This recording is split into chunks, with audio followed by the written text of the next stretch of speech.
syukur kepada Allah Subhanahu wa Ta'ala yang telah memberikan nikmat dan juga kesehatan sehingga kita dapat berkumpul bersama dalam proses pembelajaran online pada mata kuliah teori belajar yang diampu oleh Bapak Dr. Iswadi MPD pada kesempatan kali ini. Sebelumnya, saya ucapkan terima kasih kepada yang terhormat Bapak Dr. Iswadi MPD dan semua sahabat-sahabat dan teman-teman yang mengikuti mata kuliah teori belajar.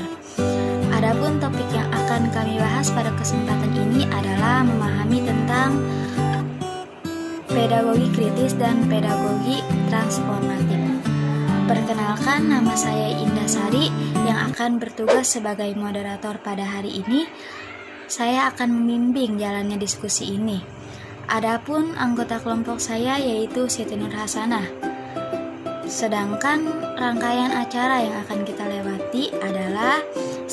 Sesi pembukaan, 2. Sesi penyampaian dan penyajian materi, 3. Sesi tanya jawab, 4. Sesi penutup.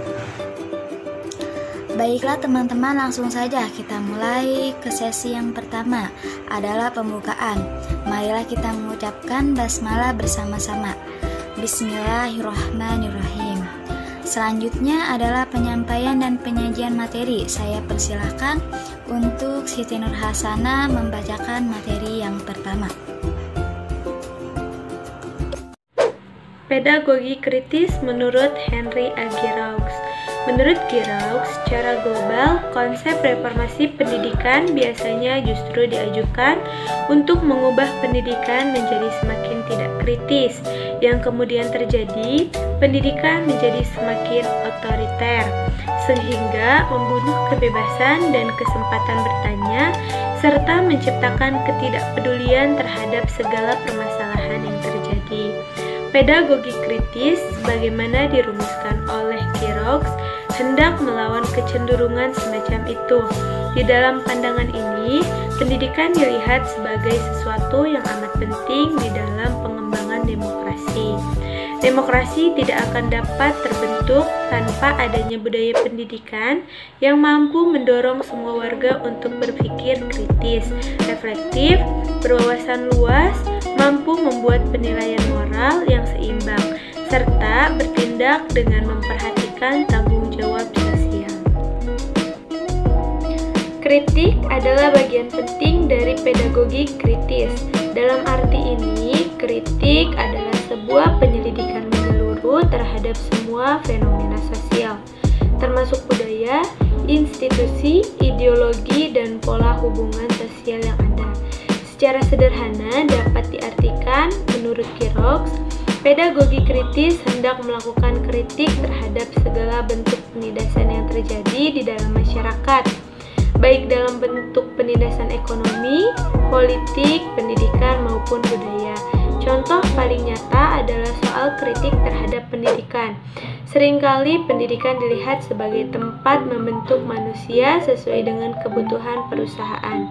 Oleh sebab itu, budaya yang dikembangkan adalah budaya kepatuhan dan ketakutan. Pedagogi kritis hendak mempertanyakan hal ini, sekaligus melihat kemungkinan terjadinya perubahan mendasar ke arah kebebasan, keadilan, kesetaraan, dan harapan.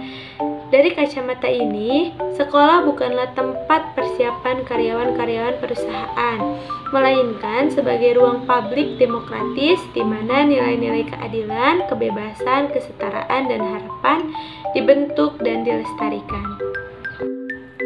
Pedagogi kritis memiliki kaitan erat dengan politik. Dengan membenturkan pendidikan dan politik, peserta didik diajarkan untuk melihat keadaan secara kritis. Dari pemahaman kritis ini, mereka lalu bisa terlibat secara bertanggung jawab di dalam melakukan perubahan sosial yang dibutuhkan. Untuk itu, diperlukan kemampuan mengaitkan antara tantangan pribadi dengan tantangan sosial secara luas, karena keduanya memang tak terpisahkan. Misalnya, pergulatan seorang pribadi untuk mencari pekerjaan terkait dengan isu pertumbuhan ekonomi serta tata kelola ekonomi yang dilakukan pemerintah secara umum. Kesulitan seorang mahasiswa membayar uang kuliah terkait dengan tata kelola institusi pendidikan secara umum, termasuk paradigma pendidikan nasional secara yang digunakan negara terkait. Dalam arti ini, yang privat tidak pernah bisa dilepaskan dari yang publik. Di dalam pedagogi kritis, pengetahuan adalah sesuatu yang mesti diolah sebelum dipercaya. Begitu saja. Pengolahan terjadi melalui pertanyaan dan pembuktian terlebih dahulu. Dengan pola ini, pengetahuan yang ada bisa mendorong peserta didik menjadi warga negara yang terlibat aktif, yang siap mempertanyakan segala bentuk informasi yang tersebar luas di masyarakat. Namun, bukan hanya mempertanyakan, para peserta didik tersebut lalu mampu membuat penilaian moral yang seimbang terkait dengan keadaan yang ada dan bertindak sesuai kebutuhan. Di titik ini, pedagogi kritis terkait langsung dengan unsur kepentingan beragam gerakan sosial di dunia yang ingin mewujudkan perubahan sosial, yakni tanggung jawab moral. Pedagogi kritis untuk Indonesia menurut Henry Eugene. Yang pertama, Indonesia pun mengalami tersebarnya pedagogi non-liberal di dalam pendidikan. Pendidikan pun disempitkan menjadi semata pengajaran kemampuan-kemampuan untuk menang di dalam kompetisi bisnis. Nilai-nilai luhur pendidikan seperti kemanusiaan, sikap kritis, kepekaan moral, keterlibatan sosial, dan demokrasi pun tersingkirkan. Di dalam alam pikir non-liberalisme, uang dan ekonomi menjadi satu-satunya ukuran bagi semua bidang kehidupan manusia. Yang kedua, di Indonesia, pendidikan juga dijajah oleh formalisme agama, yakni pemahaman agama yang terjebak pada ritual dan aturan-aturan buta tanpa pemahaman akan inti dari agama tersebut. Pendidikan formalistik religius semacam ini jelas bertentangan dengan cita-cita bangsa Indonesia untuk mencerdaskan kehidupan bangsa sekaligus mewujudkan masyarakat yang adil dan makmur. Yang tercipta justru sebaliknya, yakni masing-masing yang berpikir tertutup ketinggalan perubahan zaman, fanatik dan cenderung intoleran di dalam banyak hal. Jika tidak ditanggapi secara kritis, pola pendidikan semacam ini justru menghancurkan mental dan pola pikir para peserta didik. Yang ketiga, menyebarnya paham fundamentalisme agama dan fundamentalisme ekonomi di dalam pendidikan membuat dunia pendidikan di Indonesia kehilangan nilai-nilai luhurnya. Peserta didik dibentuk menjadi orang yang patuh, buta terhadap kekuasaan. Ia cerdas dan kreatif di dalam mematuhi perintah yang diberikan oleh para penguasa politik dan pemilik modal. Ia pun hanya peduli pada penumpukan kekayaan semata dan menjadi tidak peduli terhadap beragam permasalahan sosial yang mengancam keutuhan hidup bersama. Dengan kata lain, pendidikan telah kehilangan roh sejatinya dan menjadi semata pengajaran kepatuhan buta terhadap penguasa. Yang keempat, pedagogi kritis juga bisa berperan besar di dalam pengembangan demokrasi di Indonesia. Masyarakat demokratis membutuhkan warga yang mampu berpikir kritis dan rasional guna menyikapi berbagai persoalan yang muncul di dalam hidup bersama. Demokrasi menggadaikan warga negara yang cukup mampu membuat keputusan dan mengolah informasi secara kritis dan rasional. Ini lalu dibalut dengan kepekaan moral, wawasan yang luas serta keberanian untuk terlibat di dalam perubahan sosial.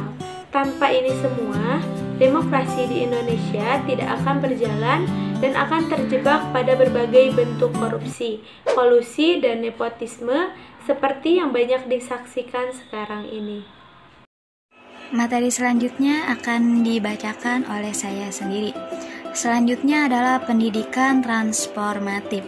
Pendidikan transformatif sangat penting karena dilihat dari hegemoni dunia yang makin mengeras.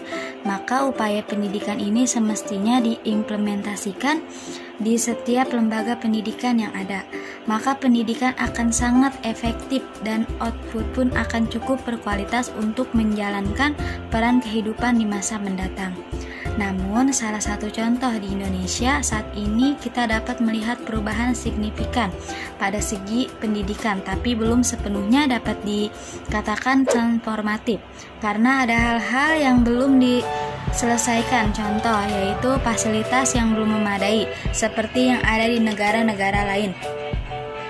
Ini hanya sebagian saja atau bisa dikatakan pelayan masyarakat yang belum merata. Selanjutnya, dari Rencana Strategis Departemen Pendidikan Nasional tahun 2004 dirumuskan tentang tujuan pendidikan transformatif, yaitu melahirkan insan cerdas, komprehensif, dan kompetitif. Cerdas komprehensif yaitu 1. Cerdas spiritual atau olah hati, beraktualisasi diri melalui olah hati atau qalbu untuk menumbuhkan dan memperkuat keimanan, ketakwaan, dan akhlak mulia termasuk budi pekerti luhur dan kepribadian unggul. Yang kedua, cerdas emosional atau olah rasa. Artinya berkualitas diri melalui olah rasa untuk meningkatkan sensitivitas dan apresiasivitas akan kehalusan dan keindahan seni dan budaya serta kompetensi untuk mengekspresikannya. 3. Cerdas sosial. Artinya adalah beraktualisasi diri melalui interaksi sosial. 4. Cerdas intelektual atau olah pikir. Adalah beraktualisasi diri melalui olah pikir untuk memperoleh kompetensi dan kemandirian dalam ilmu pengetahuan dan teknologi. Aktualisasi insan intelektual yang kritis, kreatif, dan imajinatif. 5. Cerdas kinestetis atau olahraga. Adalah beraktualisasi diri melalui olahraga untuk mewujudkan insan yang sehat, bugar, berdaya tahan, sigap, terampil, dan kompetitif, yaitu memiliki 1. Kepribadian unggul dan gandrung akan keunggulan. 2. Bersemangat juang tinggi. 3. Mandiri. 4. Pantang menyerah. 5. Pembangun dan pembina jejaring. 6. Bersahabat dengan perubahan. 7. Inovatif dan menjadi agen perubahan. 8. Produktif. 9. Sadar mutu. 10. Berorientasi global. 11. Pembelajaran sepanjang hayat. Selanjutnya adalah hambatan-hambatan Indonesia menuju pendidikan transformatif. Untuk mewujudkan manusia yang cerdas, komprehensif, dan kompetitif tentu tidaklah mudah. Yaitu 1. Keterbatasan. Adalah secara internal Indonesia masih memiliki banyak keterbatasan dalam penyelenggaraan pendidikan yang unggul dalam hal. Yang kedua, atau manusia.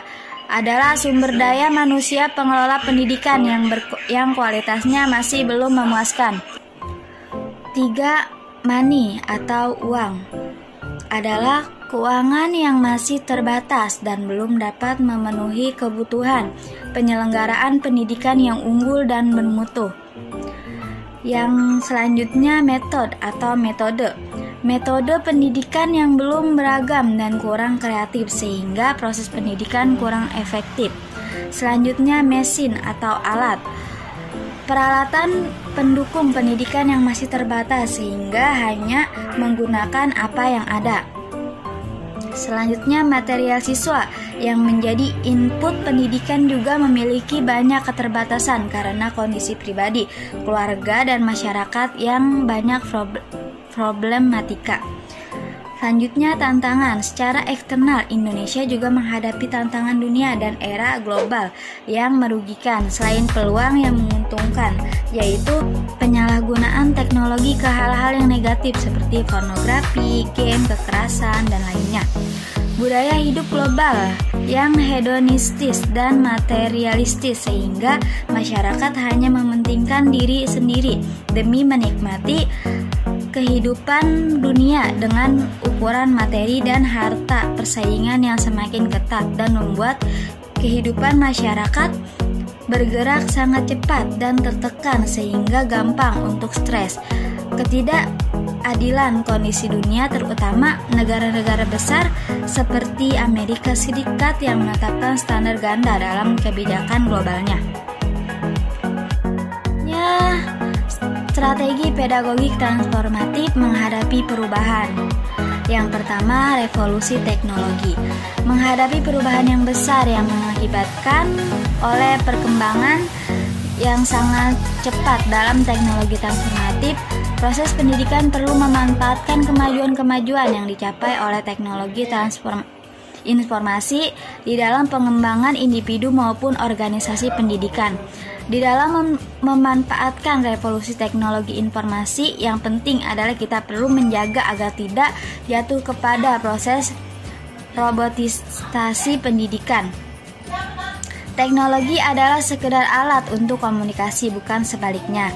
Janganlah teknologi informasi dan komunikasi dijadikan dewa penyelamat untuk dapat mengatasi semua masalah pendidikan. Kita jangan melupakan bahwa manusia bukanlah robot, karena manusia adalah makhluk yang dikaruniai Sang Pencipta dengan kemerdekaan dan daya ciptanya. 2. Perubahan pribadi. Apabila lingkungan kita berubah dengan cepat, meminta yang sama dari sikap pribadi yang hidup dalam lingkungan tersebut, kontradiksi sikap yang timbul akan mengantar manusia yang tidak kreatif dan kontraproduktif, bisa berakhir perusakan lingkungan. Menghadapi perubahan lingkungan yang cepat diperlukan pribadi yang proaktif. Yang ketiga, perubahan di dalam organisasi. Lembaga pendidikan atau sekolah merupakan suatu lembaga sosial formal di mana terjadi proses pendidikan. Sekolah merupakan suatu organisasi. Setiap organisasi atau lembaga sosial mempunyai struktur organisasi, fungsi, dan kepemimpinan sendiri. Secara keseluruhan, suatu organisasi sosial hanya dapat berfungsi apabila dia menjawab kebutuhan yang diharapkan oleh masyarakat dari lembaga sosial itu berada. Selanjutnya, kesimpulan. Giroff menawarkan perubahan paradigma di dalam konteks pendidikan dari pedagogi tradisional yang bersifat netral dan universal, pedagogi kritis yang bersifat kritis dan konseptual. Pedagogi tradisional cenderung berpihak pada penguasa politik dan ekonomi yang ada, sementara pedagogi kritis memetakan hubungan-hubungan kekuasaan yang ada, sehingga bisa mendorong terjadinya perubahan sosial ke arah masyarakat yang lebih terbuka, bebas, dan adil. Tidak berhenti di situ, pedagogi kritis juga mengembangkan wawasan dan kepekaan moral di dalam memahami keadaan sosial. Ini semua menjadi bekal bagi keterlibatan sosial peserta didik di dalam proses perubahan sosial. Kritik utama pedagogi kritis menurut Giroff adalah pola pikir neoliberasi yang menempatkan ekonomi sebagai ukuran bagi segala sesuatu di dalam hidup. Dengan melihat keadaan Indonesia serta beberapa ide dasar dari pedagogi kritis, maka dapatlah disimpulkan bahwa pedagogi kritis amat cocok diterapkan di Indonesia. Demikianlah tadi presentasi kelompok kami. Meningkat pada sesi yang terakhir, yaitu penutup. Presentasi ini akan ditutup dengan mengucapkan hamdalah, alhamdulillahirabbil alamin. Saya sebagai moderator mohon maaf atas kekurangannya, dan mohon maaf apabila ada kesalahan, karena kesalahan itu berawal dari kebodohan kami, dan jika ada kebenaran yaitu karena dari Allah Subhanahu wa Ta'ala. Terima kasih untuk perhatiannya. Wassalamualaikum warahmatullahi wabarakatuh.